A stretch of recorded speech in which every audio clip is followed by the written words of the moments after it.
Bienvenue frères et sœurs, dans la joie et dans la présence de notre Seigneur. Que la grâce de Dieu vous accompagne ce matin. J'aimerais vous lire ce texte dans Josué. Soyez forts et courageux, ne craignez point, ne soyez point effrayés, car l'Éternel votre Dieu est avec vous partout où vous allez. Amen. Alors que cet hymne, ce premier chant, c'est un hymne, nous inspire à rester debout, confiants dans le Seigneur, parce que la victoire nous appartient en Jésus. Amen. Que le Seigneur vous bénisse abondamment ce matin. Amen. Merci. En tout ce culte et tout le long du chemin, on y va. Debout, sainte cohorte, soldats du roi des rois, tenez d'une main forte l'étendard de la croix, au sentier de la gloire, Jésus-Christ nous conduit de victoire en victoire. Il mène qui le suit. Debout, venez ensemble, debout, vaillants soldats, l'immortelle couronne est le prix des combats. Si l'ennemi fait rage, soyez fermes et forts, redoublez de courage, s'il retourne d'efforts. Debout pour la bataille, partez, n'hésitez plus, pour que nul ne défaille, regardez-la Jésus, de l'amour invincible, soldats remettez-vous, le triomphe est possible pour qui lutte à genoux. Debout encore, luttez jusqu'au matin, déjà brille l'aurore à l'horizon lointain. Bientôt jetant nos âmes aux pieds du roi des rois, les chants après les larmes, le trône après la croix. Bientôt jetant nos âmes aux pieds du roi des rois, les chants après les larmes, le trône après la croix. Amen. Continuons élevant nos cœurs et nos voix au moment où nous voulons voir Jésus élevé. Proclamons-le. Avançons ensemble, gagnons du terrain dans la prière.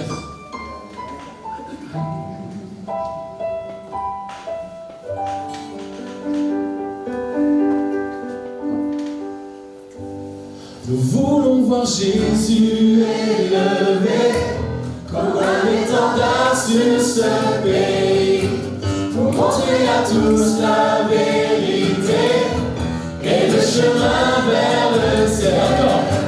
Nous voulons voir Jésus élevé comme un étendard sur ce pays, pour montrer à tous la vérité et le chemin vers le ciel. Nous voulons voir Jésus, nous voulons voir Jésus élevé. Nous voulons voir Jésus, nous voulons voir Jésus élevé.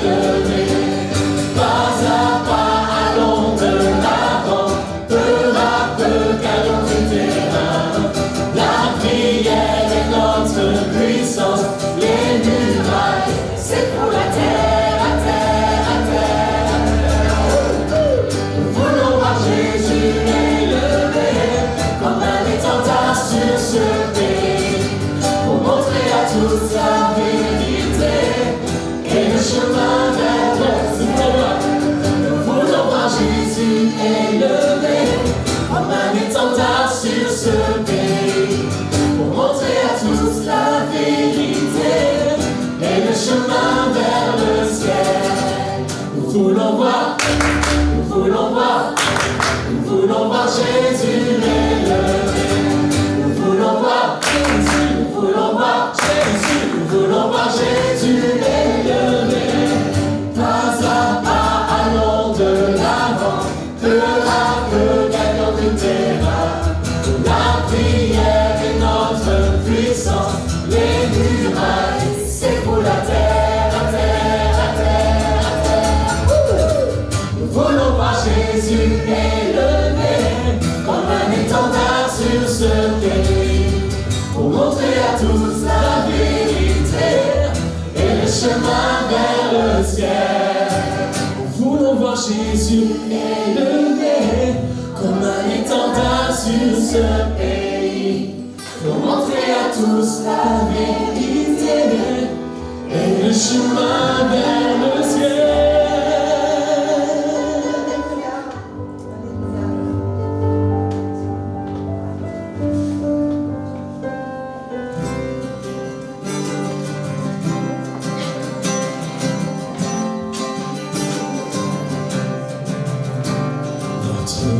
Père dans le ciel, que ton nom soit sanctifié, que ton royaume vienne, nous voulons faire ta volonté. Donne-nous aujourd'hui le pain dont nous avons besoin.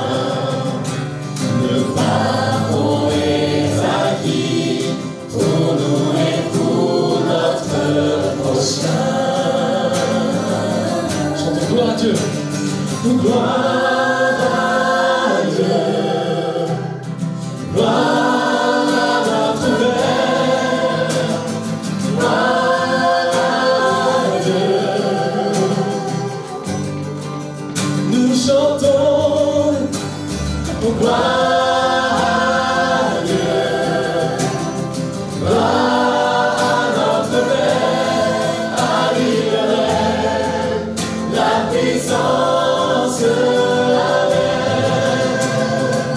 Notre Père dans le ciel, que ton nom soit sanctifié, que ton royaume vienne, nous voulons faire ta volonté. Donne-nous aujourd'hui le pardon nous avons besoin. Le pardon est acquis.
louange. Abba Père, je suis à toi. Chant de reconnaissance, Seigneur, merci.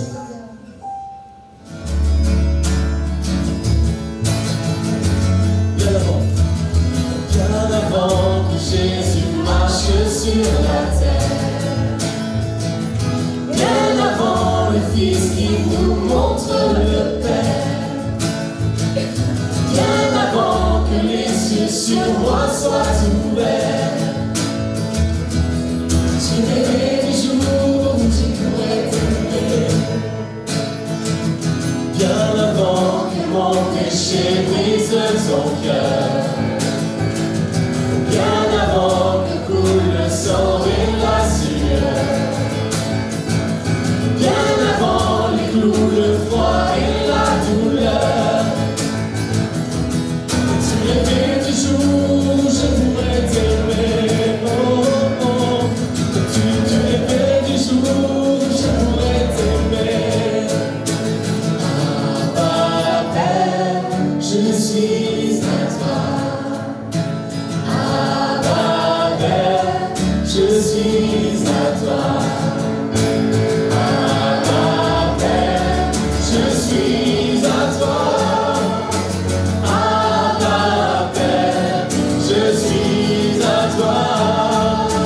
Abba Père, je suis émerveillé, saisi par l'immensité de ton amour pour moi.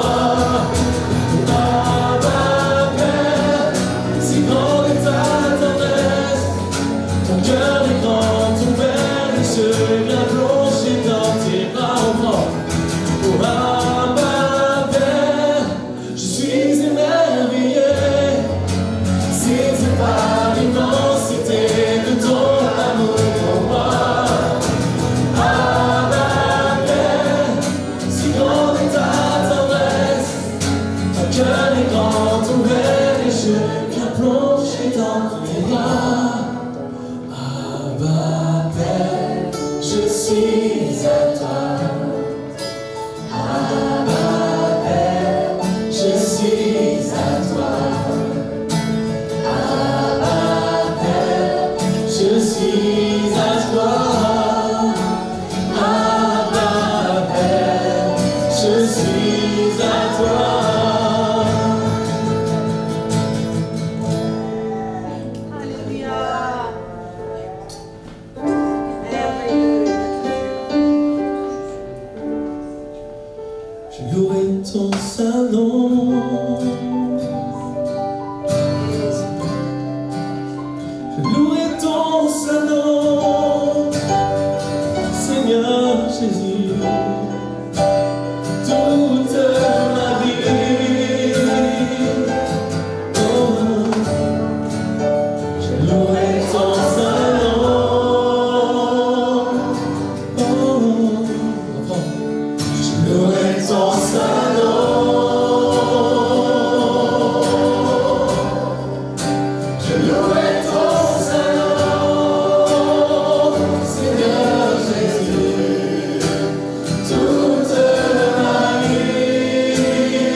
ton saint nom.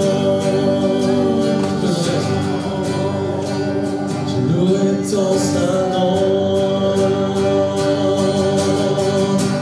De tout mon être, alors s'élève un chant. Dieu tout-puissant,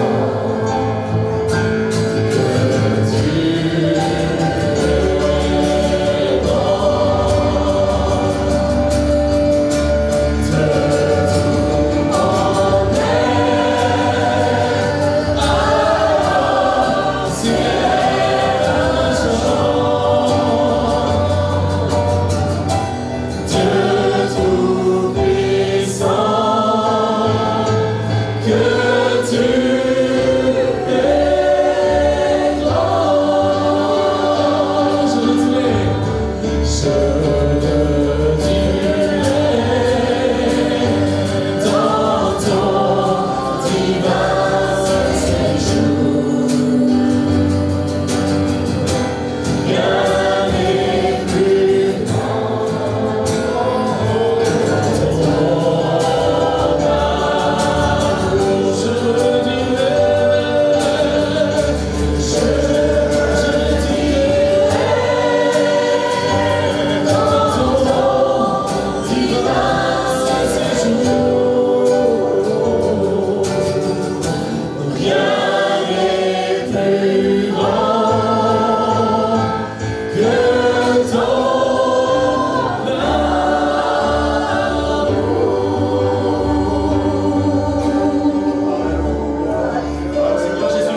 rien ne saurait me détourner de ton amour, il durera jamais.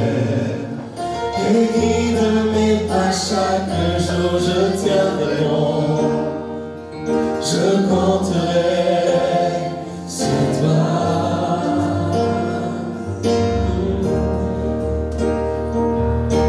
Rien ne saurait restreindre ta fidélité, ta grâce, je sais. Entourant dans l'obscurité, je tiendrai bon, je compterai sur toi.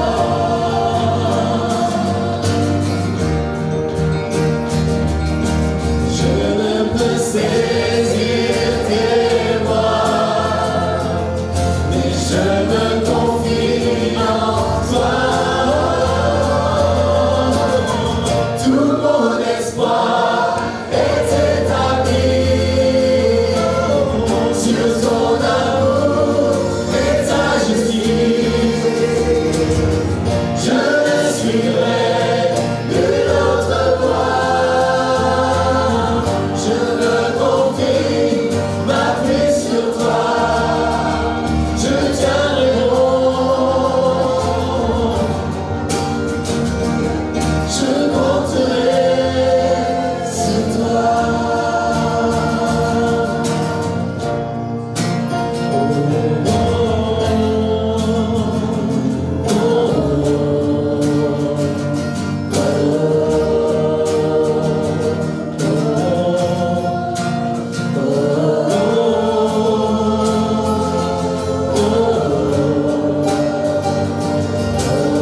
Toi mon abri,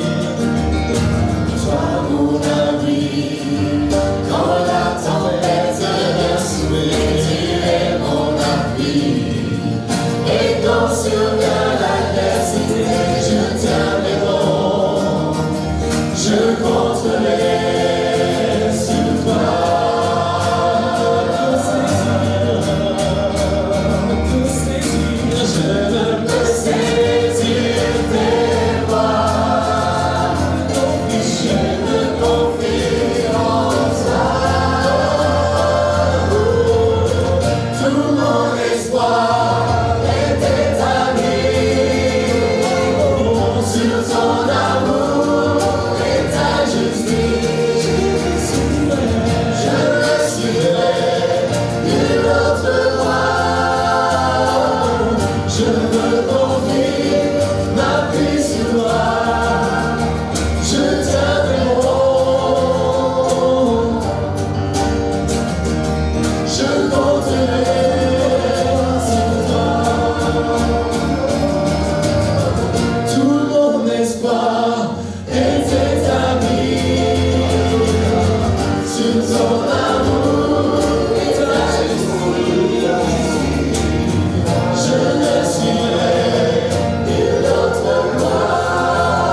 me confie, m'appuie sur toi.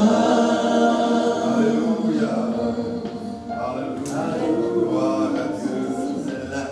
Je voudrais que nous ouvrions maintenant la parole de Dieu et je vous invite à lire dans 1 Samuel au chapitre 17 et le verset 38. Vous pouvez lire à partir du verset 37 même. On va lire un petit paragraphe d'une histoire que vous connaissez très bien, puisqu'il s'agit de la victoire de David contre Goliath. Et la question qui est posée ce matin, c'est: pouvons-nous vaincre nos Goliaths? Quels sont nos Goliaths? Quelles sont les armes à notre disposition pour vaincre nos Goliaths ou notre Goliath? Alors on lit au verset 37 de 1 Samuel 17, David dit encore: l'Éternel qui m'a délivré de la griffe du lion et de la patte de l'ours me délivrera aussi de la main de ce Philistin. Et Saül dit à David: va, et que l'Éternel soit avec toi. Saül fit mettre ses vêtements à David. Il plaça sur sa tête un casque d'airain et le revêtit d'une cuirasse. David ceignit l'épée de Saül par-dessus ses habits et voulut marcher, car il n'avait pas encore essayé, mais il dit à Saül: je ne puis pas marcher avec cette armure, et je n'y suis pas accoutumé. Et il s'en débarrassa. Il prit en main son bâton, choisit dans le torrent 5 pierres polies et les mit dans sa gibecière de berger et dans sa poche. Puis, la fronde à la main, il s'avança contre le Philistin. Amen. Et nous savons que ce n'est pas le petit qui a perdu, mais le grand. Quelqu'un a dit un jour que David avait 2 possibilités, soit dire Goliath est trop grand pour que je puisse le vaincre, ou alors Goliath est trop grand pour que je puisse le rater. Donc il y a 2 façons de voir les choses, soit nous les voyons avec ce sentiment que le Seigneur est avec nous, et c'est ce qu'il avait. Je viens contre toi au nom de l'Éternel des armées.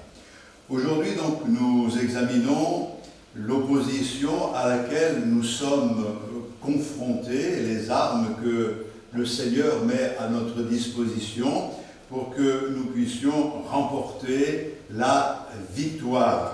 Et je répète, ce n'est pas celui qui a l'apparence d'être le plus fort qui triomphe, mais celui qui place sa confiance dans le Seigneur. Et David n'avait pas besoin, dans cette circonstance, d'épée, de lance, de casque, etc. Il faut dire que cette armure, il l'a eue après, il en a eu une à sa taille, qui a été créée pour lui. Mais là, dans cette circonstance, il n'avait pas besoin d'armure.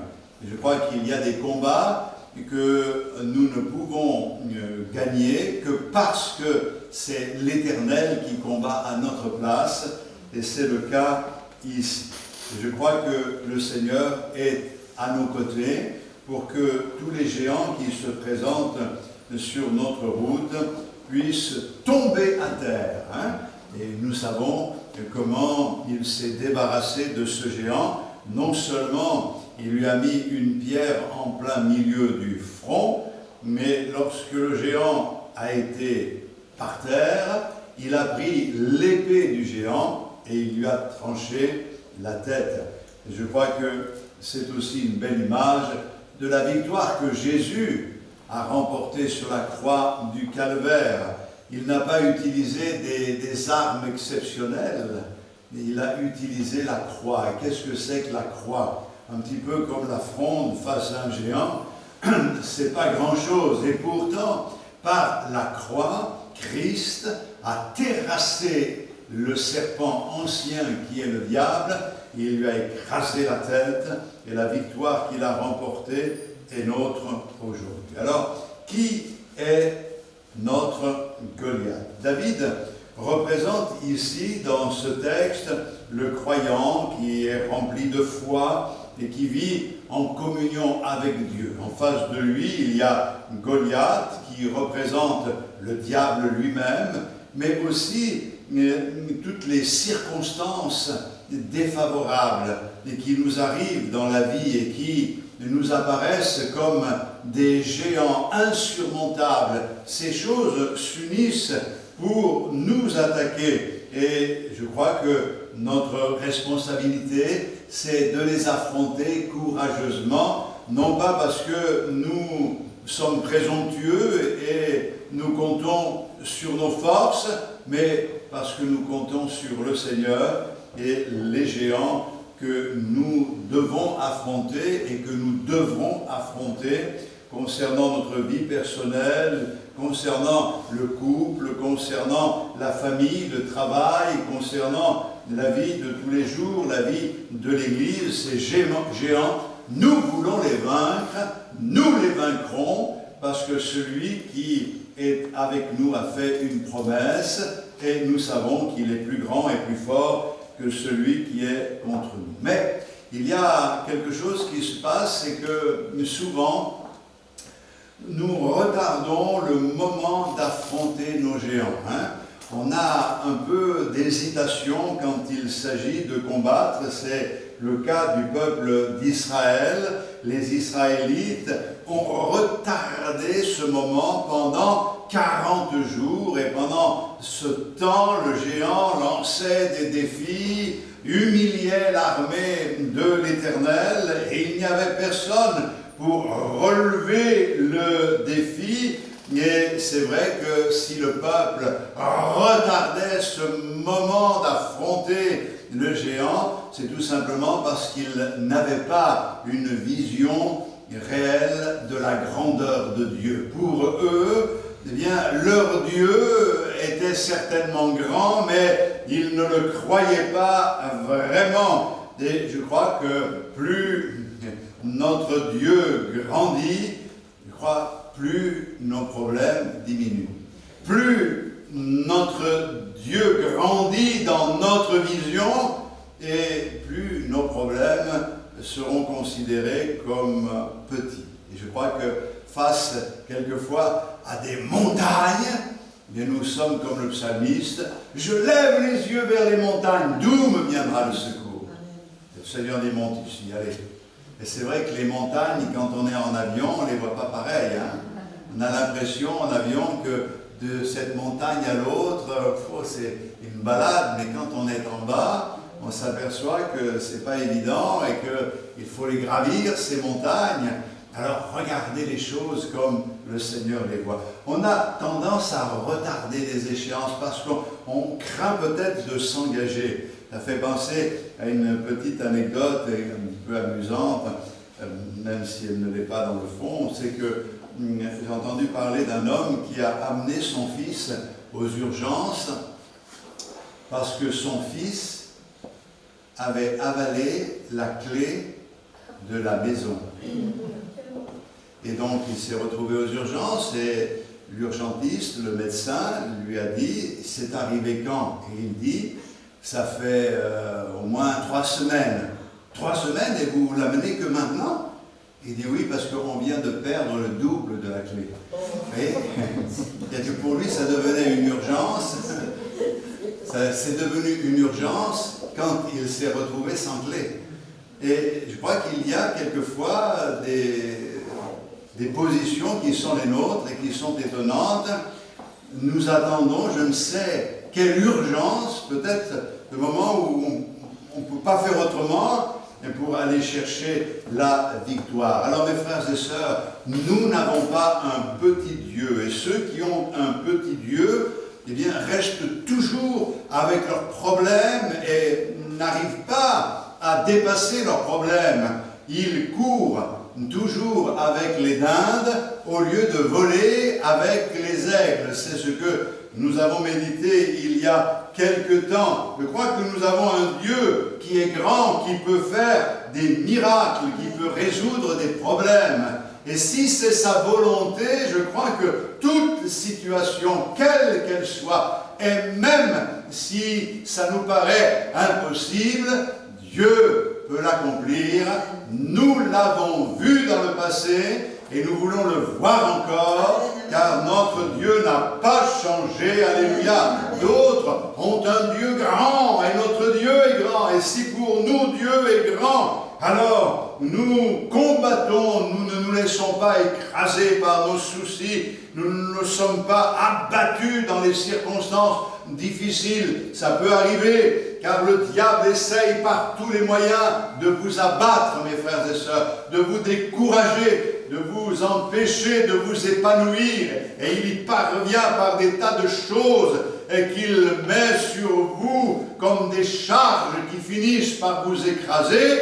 Mais béni soit le Seigneur, nous avons la possibilité de réagir et de compter sur notre Dieu. Alléluia. Vous savez, le diable peut nous ennuyer par des tas de petites choses. L'autre jour, à la maison, et ça m'a fait penser à une expérience, j'ai pris une boîte qu'Évangéline a dans un placard avec des cure-dents.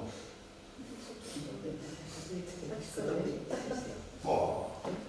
Cette affaire-là a voulu quitter ma main et boum, ça s'est répandu.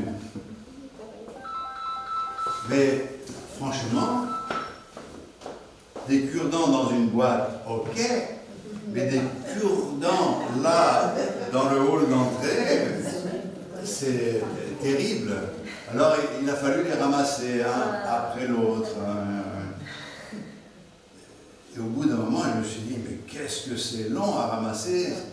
Et ça m'a fait penser un jour, nous avions reçu un prédicateur américain dans l'assemblée de Béziers, j'étais tout jeune serviteur de Dieu, et à un moment donné, ce serviteur de Dieu a pris un pot de riz, et il a ouvert le pot de riz, et il a jeté sur tout le monde le pot de riz, et il a dit maintenant à tous ceux qui font le ménage, allez ramasser. Et donc, il voulait apporter une image de la façon dont le diable agit pour nous empêcher justement d'avancer et nous occuper à des tas de choses. Il dit maintenant, vous voyez, des grains de riz, c'est très long à ramasser, ça va prendre du temps. Le frère qui faisait le ménage à l'époque, il dit, mais qu'est-ce qu'il me fait? C'est grave, parce que c'était de la moquette en plus. Et il n'y avait pas... Bon, eh bien, écoutez, c'est comme cela. Bien, le diable agit de la même manière. Il nous occupe par des tas de choses, il encombre nos vies par des tas de choses, et pendant ce temps, on ne voit pas l'essentiel. Or, le Seigneur veut nous montrer qu'il est un grand Dieu, et que, bon, à la limite, bien, tous les cure-dents, on les jette à la poubelle, on en achète d'autres, mais on ne se laisse pas ennuyer par des tas de choses qui n'en valent pas la peine. Je crois que si nous avons un grand Dieu, il bénira notre vie, notre service. Dieu était avec David, et David avait un grand Dieu. Amen. Et toi? Un grand Dieu, un petit Dieu? Dieu peut être petit pour toi ou peut-être grand, il ne change pas, mais c'est ta conception et l'acceptation dans ton cœur.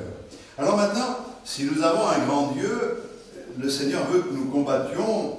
Et quelles sont nos armes? Alors déjà, on comprend ce qu'elles ne sont pas. On a lu dans ces versets 38 à 40 que Saül voulait que David utilise les mêmes armes que Goliath utilisait contre le peuple d'Israël, pour que David soit au même niveau que Goliath. Il a mis le casque sur la tête, l'armure, la ceinture, l'épée, et puis avec ça tu vas y aller, ça va être bien. Et quand David a voulu marcher, parce que jusque-là il n'avait pas essayé, il n'arrivait pas à marcher. J'imagine un peu David qui était un adolescent,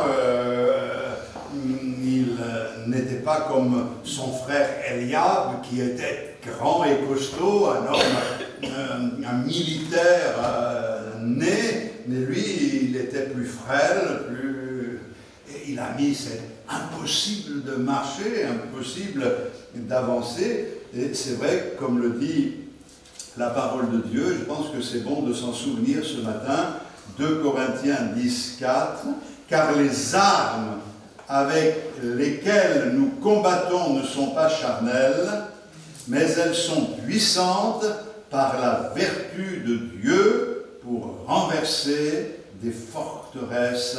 Alléluia. Les armes que nous devons utiliser ne sont pas charnelles. Nous ne voulons pas être au même niveau que le monde avec les armes qu'il utilise.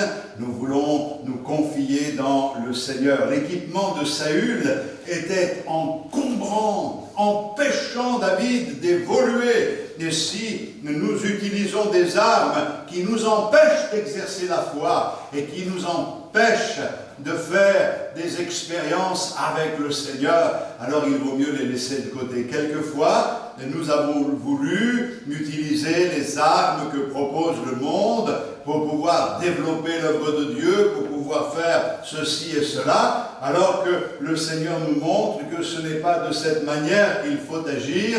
Ce n'est pas en utilisant les armes du monde que se fait l'œuvre de Dieu. Je crois que la voie de l'Esprit ne peut pas être limitée par notre manque de foi et notre manque de confiance dans ce que le Seigneur met à notre disposition. Donc David n'avait pas besoin d'une épée, d'un casque, d'une armure dans cette circonstance. Il n'avait besoin que de 5 pierres polies. Alors c'est vrai que ces 5 pierres polies ont beaucoup de choses à dire et certains y ont vu même les 5 premiers livres de la Bible qui étaient à la disposition aussi de David, le Pentateuque, c'est-à-dire les livres de Moïse. Et c'est vrai que David avait la possibilité d'utiliser ces 5 pierres, la parole de Dieu, comme Jésus les a utilisés dans le désert pour combattre le diable. Il s'est servi des textes qui se trouvent dans le Pentateuque pour repousser le diable et le faire fuir. Et nous aussi, nous y reviendrons dans quelques instants, mais nous allons voir d'une manière différente quelles sont nos armes. Et comme David, nous aussi, nous disposons de 5 pierres pour vaincre. En fait, si je regarde bien le texte, David est allé dans le lit du torrent, et dans le lit du torrent, il y en avait des pierres. Il disposait d'une multitude de pierres. Avec quelques-uns, nous sommes allés en Israël une année, et nous sommes allés justement dans cette vallée, et dans le lit du torrent, mais il n'y avait pas d'eau à l'époque, mais certains ont ramassé 5 pierres pour le club du dimanche, pour expliquer aux enfants. N'importe quelle pierre aurait pu faire l'affaire, mais il en a choisi 5. Je crois que le Seigneur met à notre disposition de nombreuses possibilités de vaincre, mais ces 5 pierres, que peuvent-elles représenter? Alors, je vais vous donner une interprétation. La première de ces pierres représente le nom de Jésus. Vous savez que le nom de Jésus est une arme efficace contre la puissance ténébreuse, contre les géants de ce monde.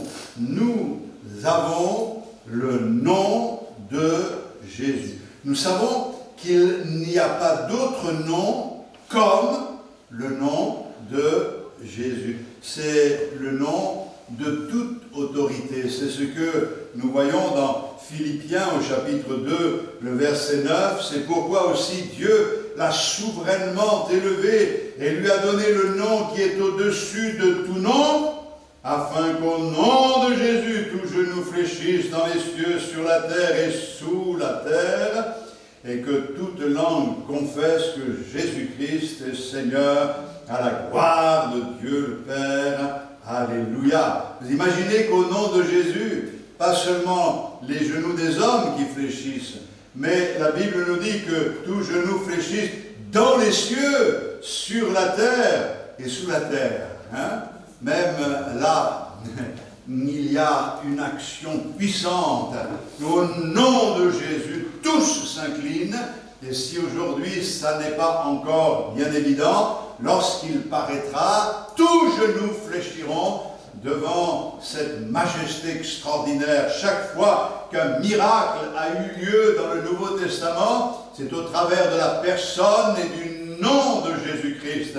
Nous sommes sauvés par le nom de Jésus. Il n'y a de salut en aucun autre, car il n'y a sous le ciel aucun autre nom qui ait été donné parmi les hommes par lequel nous devions être sauvés.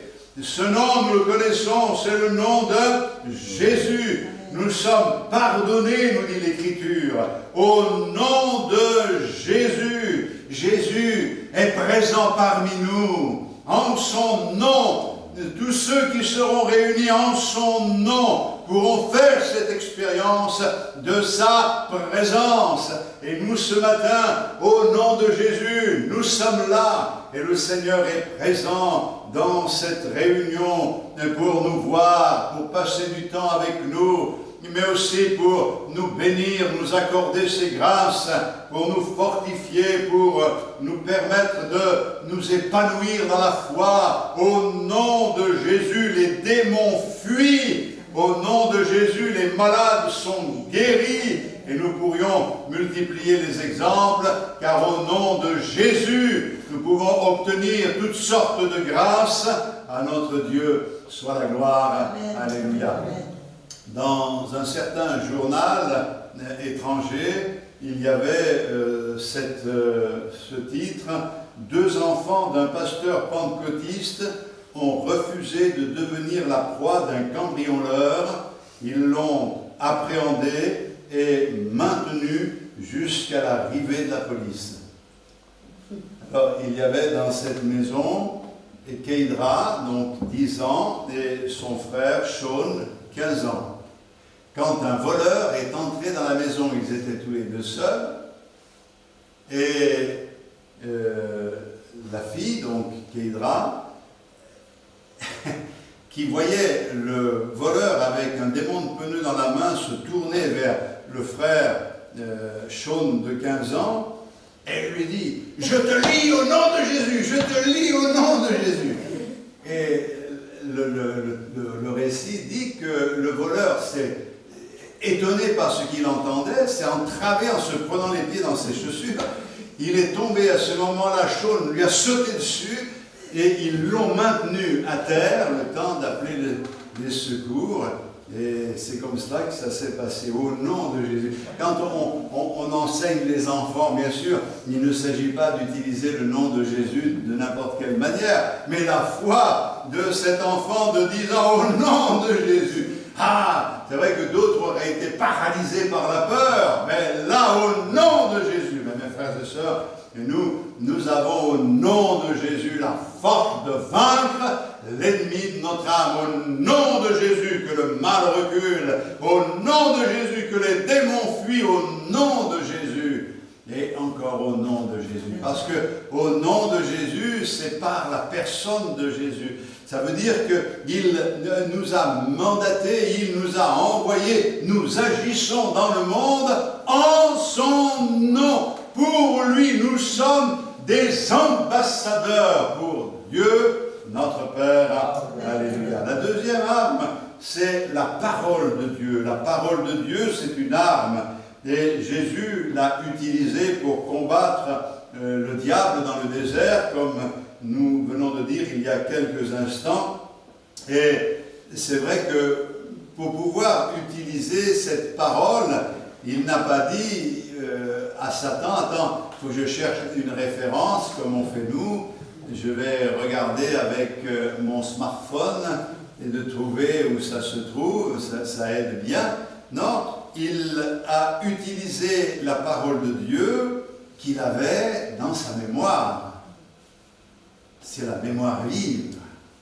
C'est important que nous puissions mémoriser les textes de la parole de Dieu. Et même si la mémorisation n'est pas tout à fait parfaite, au moins le sens du verset doit être mémorisé. Pourquoi? Parce que la parole de Dieu, c'est une parole, comme le dit, on pourrait peut-être lire ce texte que j'aime beaucoup dans Hébreux. Hébreux 4, 12.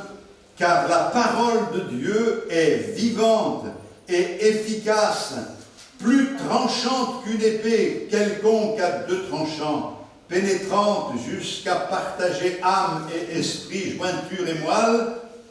Elle juge les sentiments et les pensées du cœur. Alléluia. Et quand on lit ce texte, la parole de Dieu est vivante, du grec zoé, vivante, active, en mouvement, accomplissant. C'est comme cela que nous devons voir la parole de Dieu. Ce n'est pas une lettre morte, mais elle vit, elle agit, elle accomplit une œuvre, elle est active, elle est dotée d'un pouvoir surnaturel, car la parole a été faite chair, mais la parole a été faite livre. Cette parole, nous la connaissons, c'est notre Seigneur Jésus. Et la Bible nous parle, quelles que soient les circonstances devant lesquelles nous nous trouvons, les circonstances que nous traversons, la parole de Dieu a quelque chose à nous dire, quelque chose à nous communiquer. Elle est là pour nous éclairer, pour nous parler. Ce matin, nous voulons dire, Seigneur, mais parle-nous, révèle-nous ta volonté, fais-nous comprendre ce que tu attends de nous, que nous puissions remporter victoire sur victoire. Et l'influence de la parole de Dieu est puissante. Alléluia. Amen. Ma parole n'est-elle pas comme un feu, dit l'Éternel, et comme un marteau qui brise le roc? C'est ce que nous lisons dans Jérémie au chapitre 23. Je crois que le ciel et la terre, dit le Seigneur dans Matthieu 24, le ciel et la terre passeront, mais mes paroles, ma parole demeure éternellement. Seule la parole a le pouvoir de sauver et de transformer nos vies. C'est une parole puissante. Et mes frères et sœurs, il faut y croire dans la parole de Dieu. Amen. Pour cette raison qu'il faut s'attacher à la parole de Dieu, pas aux rêveries, pas à toutes ces choses qui quelquefois même sont stupides, qui sont importées dans des milieux évangéliques qui n'ont rien à voir avec ce qui est écrit. Il faut rester attaché à la parole de Dieu. Il faut croire dans cette parole comme étant la vérité et savoir que même s'il semble que ça ne peut pas se réaliser, ce n'est pas ce qui nous semble qui compte, c'est ce que Dieu fait. Amen. Il dit et la chose arrive. Alléluia, on le croit de tout notre cœur. J'ai lu une histoire qui est arrivée en Sicile.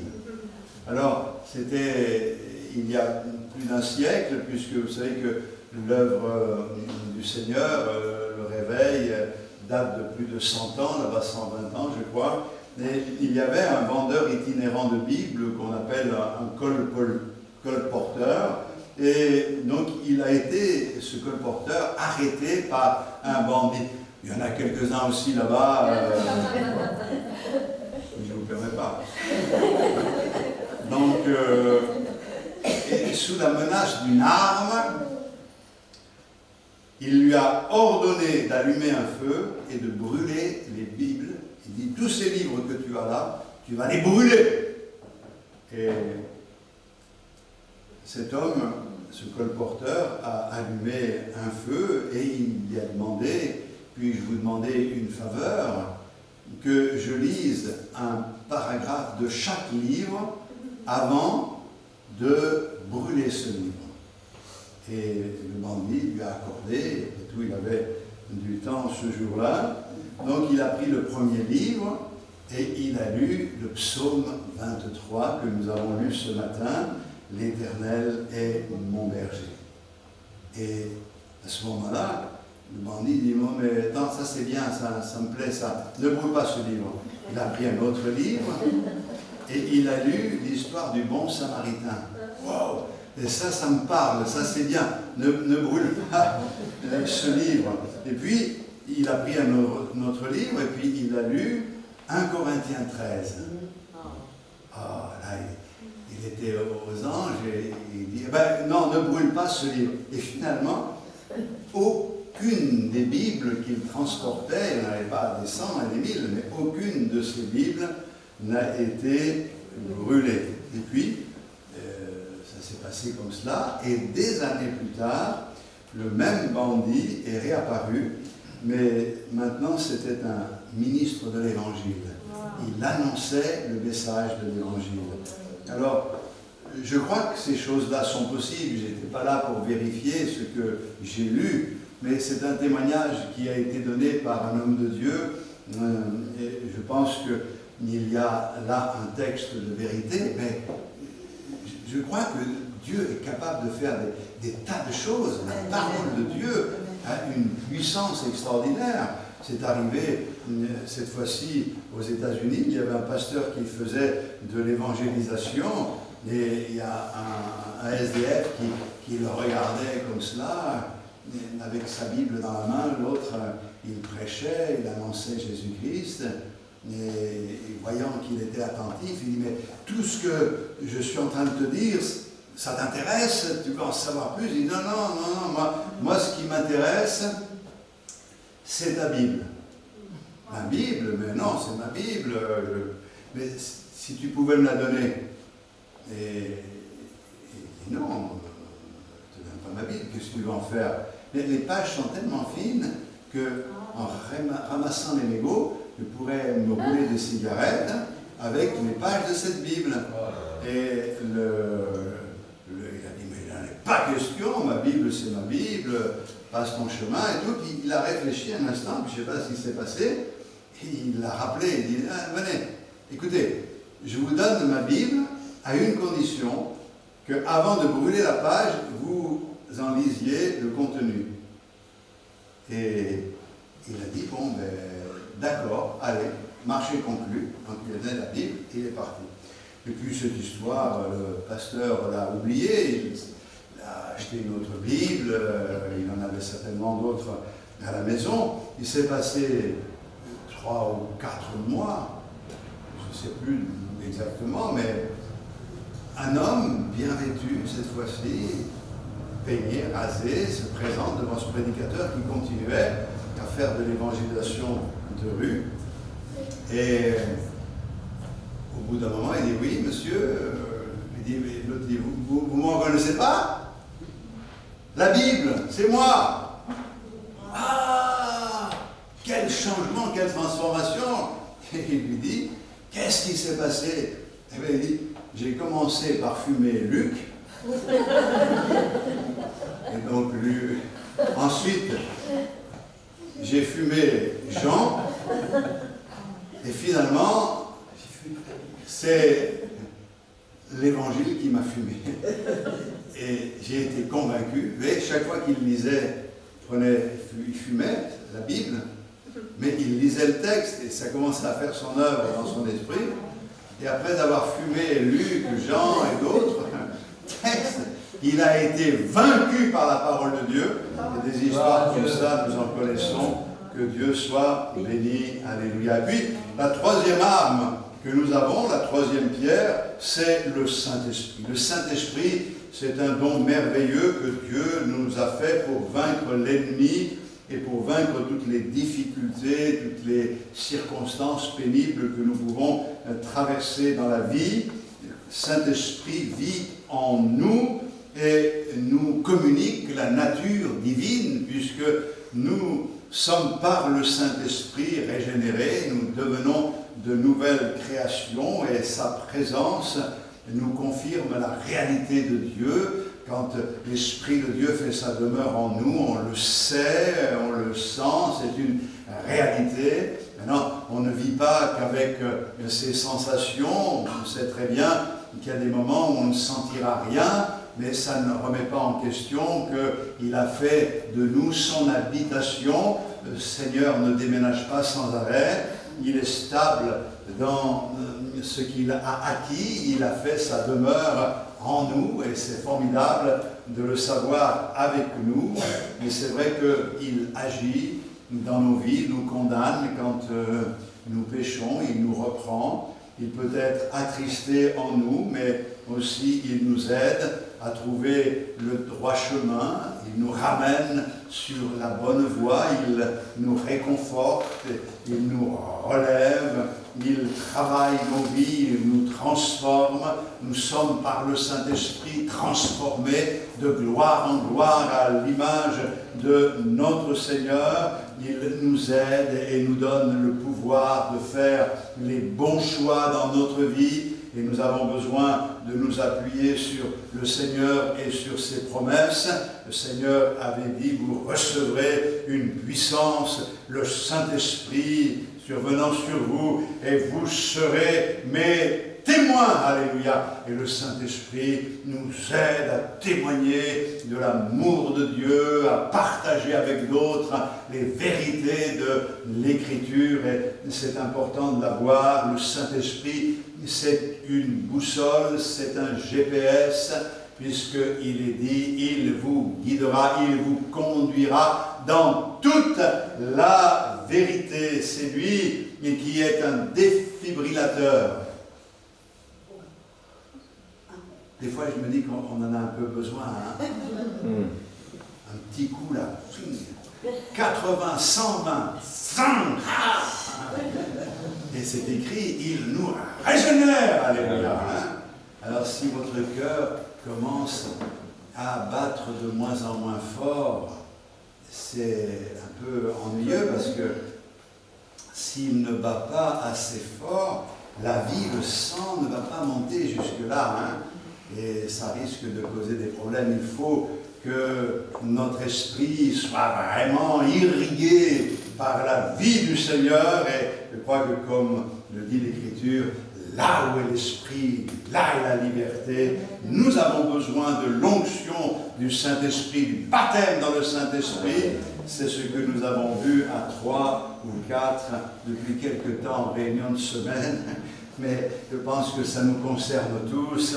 Soyons remplis du Saint-Esprit. Puis, la 4e pierre, c'est le sang de Jésus-Christ. Vous savez que le nettoyant ultime, c'est le sang de Jésus-Christ. Il nous lave, il nous purifie de tout péché. Partout où il y a la mort, il apporte la vie. Le sang de Jésus-Christ, vous savez, on a parlé du sang qui était le sang contaminé, qui apportait la mort. Et je me suis trouvé dans des situations où des personnes avaient été contaminées, il a fallu les accompagner, et c'est quand même des situations difficiles. Mais nous avons le sang qui, lui, n'est pas contaminé, qui communique la vie. C'est le sang de Jésus-Christ qui a coulé à Golgotha. Le sang de Jésus apporte à notre vie la lumière, la vitalité, l'énergie nécessaire. Je crois que le péché et le sang de Jésus sont opposés. Et le sang de Jésus annule le pouvoir du péché. Le sang de Jésus-Christ a été versé pour que l'aiguillon de la mort, c'est-à-dire le péché, soit vaincu. Et la victoire a été remportée à la croix du Calvaire. Et Apocalypse dit ceci au chapitre 12, verset 11. Ils l'ont vaincu à cause du sang de l'agneau et de la parole de leur témoignage. Alléluia. Et c'est formidable parce que quand on a été lavé dans le sang de Jésus, on peut maintenant marcher en nouveauté de vie et triompher. Aujourd'hui, pas parce que nous avons 50 ans de conversion que nous devons nous permettre de vivre dans l'à peu près. Nous devons vivre quelque chose d'authentique. Et puis, il y a une 5e pierre que je voudrais vous citer, c'est la prière. Paul disait dans Romains 15, verset 30, « Je vous exhorte, frères, par notre Seigneur Jésus-Christ et par l'amour de l'Esprit, à combattre avec moi. Je crois que c'est important de réaliser que la prière, c'est un combat. Et l'apôtre Paul a besoin d'allier « combattez avec moi ». Le combat dans la prière, c'est un combat ardu. Il n'y a pas de combat facile. C'est pas facile, le combat. Quelquefois, on voit, et on parle de la guerre, on dit, ben, les combattants, ci et là, mais moi, je n'ai pas combattu dans la guerre, j'ai simplement fait mon service militaire, et quand on partait en mission pendant une semaine, c'était une semaine intense de combat, et je peux vous garantir qu'au bout de quelques jours, on est complètement épuisé, fatigué. Je me souviendrai toujours qu'après avoir passé 3 jours entiers dans mon char, debout, parce que juste un truc pour s'appuyer et à combattre contre, entre guillemets, l'armée américaine qui était déployée dans l'Est de la France, en Allemagne, etc. aussi, eh bien, quand au bout de 3 jours, vous n'avez pas dormi, que vous avez juste eu des micro-sommeils, des micro-siestes, eh bien, je suis descendu du char et je me suis couché par terre au pied de mon char et j'ai dormi pendant 17 heures. Hein, personne ne m'a réveillé.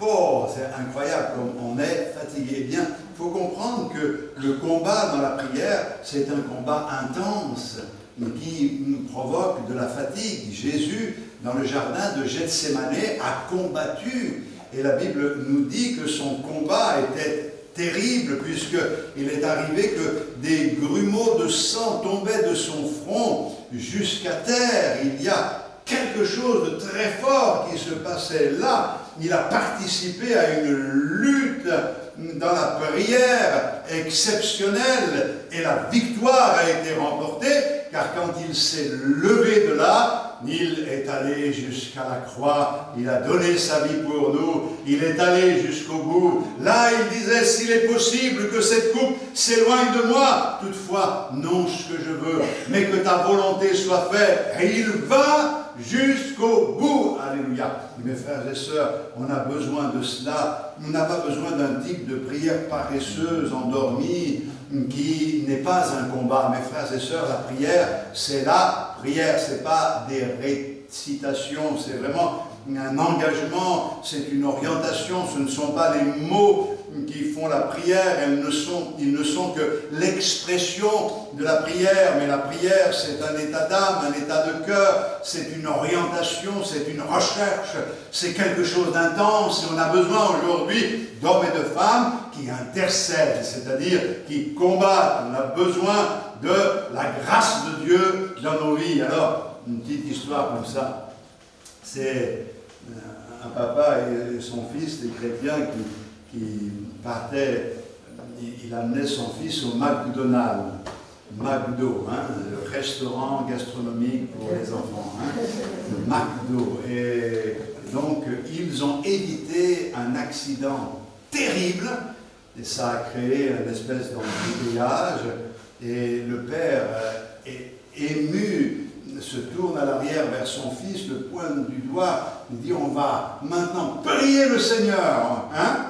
Et le fils a dit, oui papa, et il a ouvert la bouche, le fils, et il a dit, Seigneur, ne permets pas que les voitures bloquent l'entrée du magasin. Je trouve ça extraordinaire. Hein? Pour lui, son idée, c'est pas d'avoir évité l'accident, c'est d'aller au McDo. Et parce qu'il voulait aller au McDo, et bien c'était même sa prière.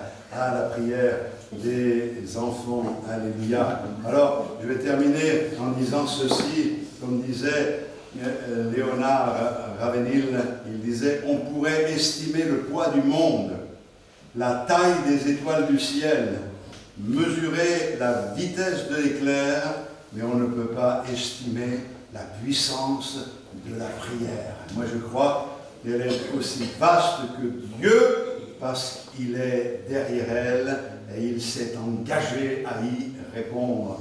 Toré, lui, elle disait ceci, il y a eu des réveils avec pas beaucoup de prédications, mais il n'y a pas eu de grand réveil sans une prière puissante. Alors mes frères et sœurs, nous avons des géants, nous avons des ennemis, mais nous avons un Seigneur qui est avec nous. Et nous avons des armes à notre disposition. Oh, ça paraît tout simple, mais si nous pouvions déjà les utiliser, et vous remarquerez qu'il n'a pas fallu utiliser les 5 contre Goliath. Il n'en a utilisé qu'une seule, comme quoi il a pris des provisions au cas où, mais le Seigneur était là. Une seule pierre a été suffisante pour terrasser celui qui insultait Dieu et méprisait le peuple de Dieu pendant des jours et des jours. 40 jours ça a duré. Heureusement qu'ils ont réagi au moment où un gamin est venu, un jeune, pour dire, moi, je crois que Dieu est avec nous, on ne va pas laisser cet incirconcis insulter l'armée du Dieu vivant, le Dieu vivant, on va y aller. Moi je crois que Dieu peut faire de grandes choses s'il trouve un qui y croit. Alors s'il en trouve 20, c'est encore mieux. Que le Seigneur vous bénisse et nous bénisse tous. À lui soit toute la gloire. Amen. Merci Seigneur pour ta fidélité, pour ta bonté, pour ton amour, pour ta grâce. Et merci parce que tu ne nous laisses pas seuls face à nos difficultés et à nos problèmes. Gloire te soit rendue, parce que tu as toujours été là. Nous pouvons témoigner des victoires que nous avons pu remporter dans le passé et nous voulons exprimer notre reconnaissance, Seigneur. Mais, Seigneur, nous ne voulons pas vivre avec les expériences du passé. Elles sont là pour nous aider à aller de l'avant comme un tremplin qui nous propulse de l'avant. Mais nous voulons expérimenter des choses aujourd'hui dans nos vies, qu'il en soit ainsi. À toi soit toute la gloire. Bénis mes frères et sœurs, et particulièrement ceux qui vivent des moments de combat intense, de difficultés énormes. Dieu de grâce, bénis-les et donne-leur de remporter la victoire en ce jour même. Au nom de Jésus, notre Sauveur. Amen. Alléluia. Que le nom du Seigneur soit béni. Amen. Gloire à Dieu. Que le Seigneur vous bénisse. Bonne semaine à vous tous.